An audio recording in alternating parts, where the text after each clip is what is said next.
யோ பல்லு வலிக்குதுன்னு பல்லு டாக்டரை பார்க்க போனேன், அதுக்குள்ள வந்துட்டேன். பல்லு டாக்டர் லேடி டாக்டர்டி, அதான் திரும்பி வந்துட்டேன். அதுக்கு ஏன் திரும்பி வந்த? நீ தானடி சொன்ன எந்த பொண்ணை பார்த்தாலும் பல்ல காட்டிட்டு நிக்காதன, அதான்.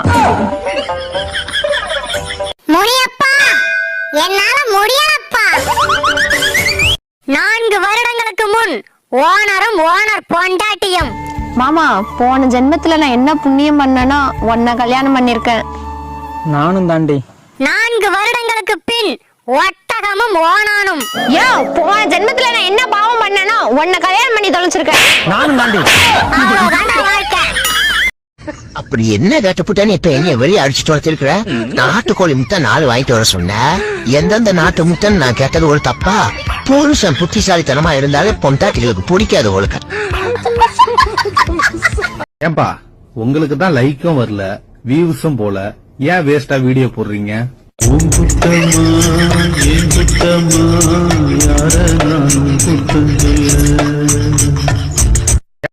நீ 2ஆம் எட்டில் கல்லாதது கல்வியுமல்ல, 3ஆம் எட்டில் செய்யாதது திருமணமல்ல.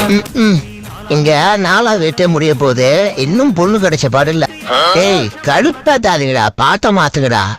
இந்த வருஷமாச்சும் நல்லது நடக்கணும்னு வேண்டிக்கலான்னு போனா அங்க கோவில்ல புளியோதர ஸ்மெல் வந்து என்ன வேண்டாம் வந்தனே மறந்து போயிடுறேன். சரி, ஏதாவது கல்யாணத்துக்கு போனா அங்கேதான் கரெக்ட் பண்ணான்னு பார்த்தா ஒருத்தனும் கூப்பிட மாட்டான்.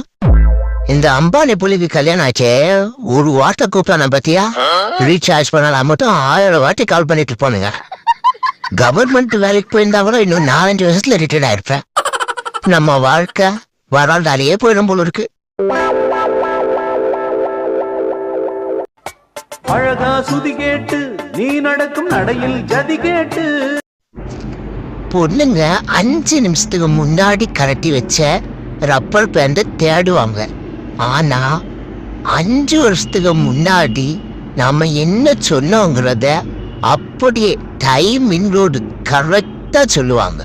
ரப்பர் பேண்ட மறந்துடுவாங்க, நம்ம வார்த்தையே மறக்க மாட்டாங்க. அம்புட்டு பாசம் நம்ம மேல.